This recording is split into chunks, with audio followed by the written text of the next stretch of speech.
The air in the grand spire smelled of ozone and burning silk. Isolde's lungs burned, not from the smoke, but from the sheer adrenaline flooding her crystalline veins.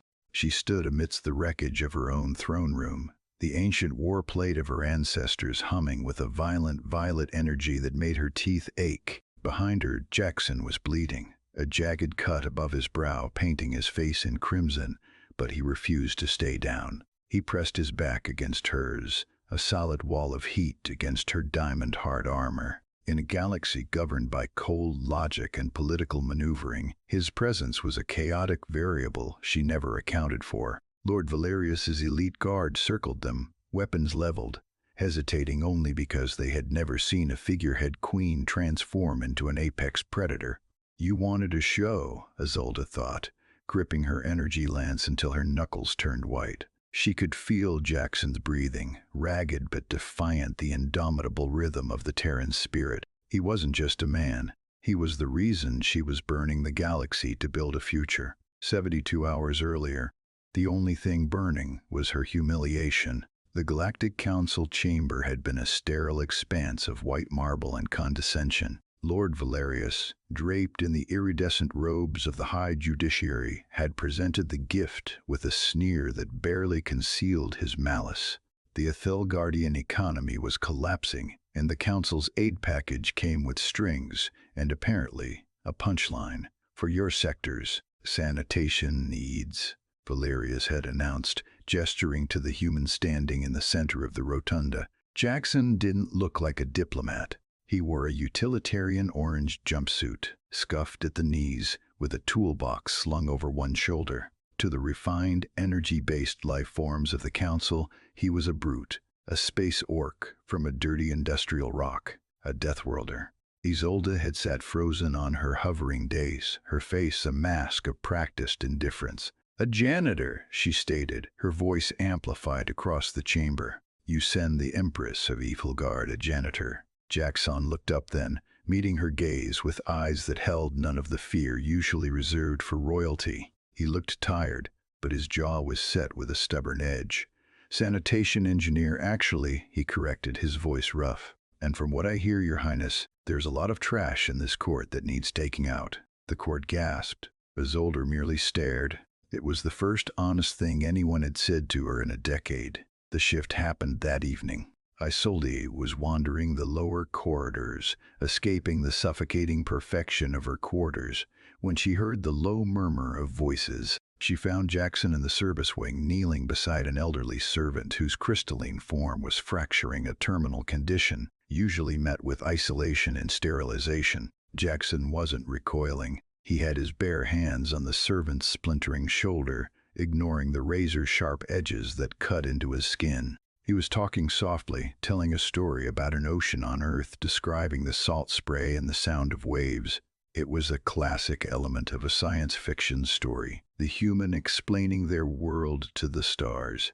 But here, it was raw medicine. Isolde watched from the doorway, hidden by the glare of the corridor lights. She saw the blood dripping from Jackson's hand, mixing with the servant's dust. He didn't care about the pain.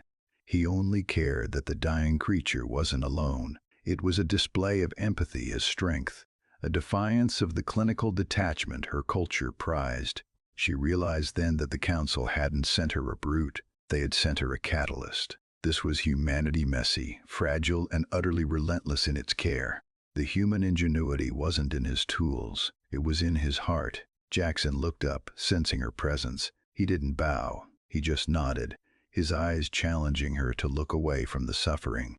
Isolde stepped forward, the ice around her soul cracking loud enough to echo in the hallway. "Kill him," Valerius screamed, pointing a trembling finger at Jackson. The memory of the dying servant dissolved into the searing reality of the present. The guards surged forward, a wave of kinetic force and lethal intent. Isolde didn't flinch. She stepped fully in front of Jackson, her ancient war plate flaring with blinding intensity. She was no longer the porcelain doll of the court.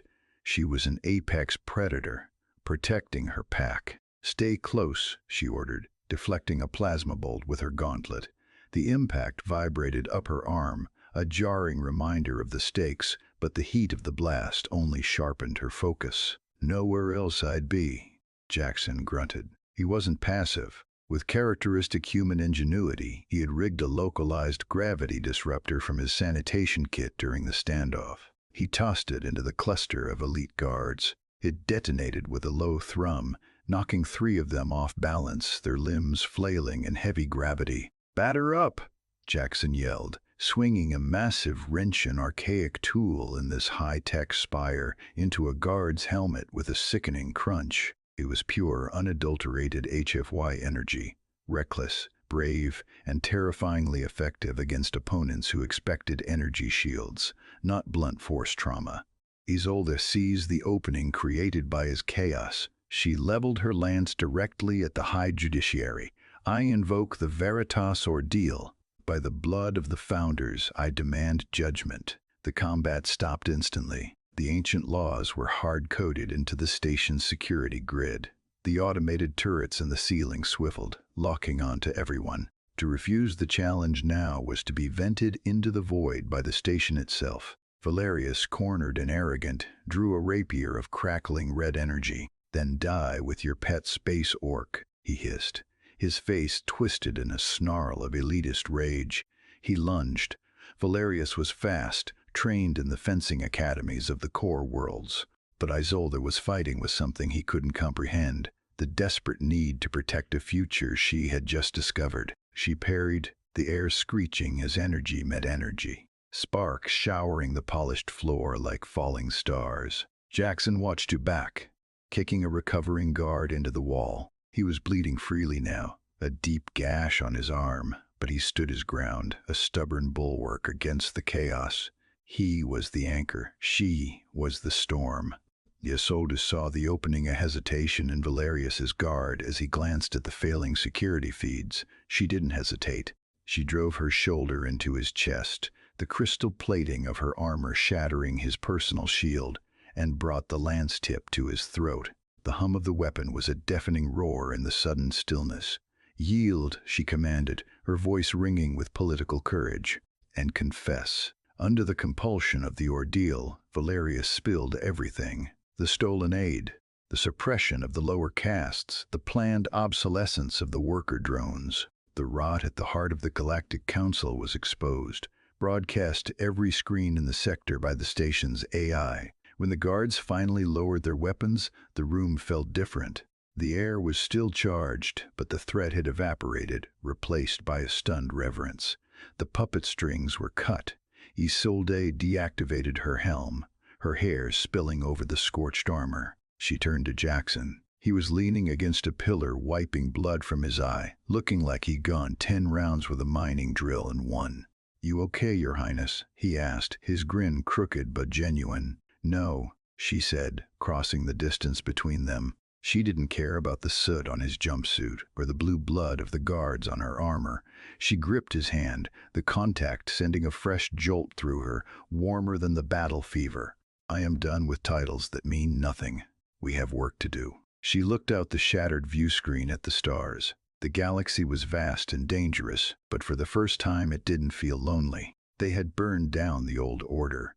Now, in a science fiction story worthy of the archives, they would build something real. "Sanitation first," Jackson suggested, nodding at the unconscious Valerius. Isolde laughed, a sound of pure, crystalline joy that signaled the dawn of a new era. "Yes, let's clean up this mess."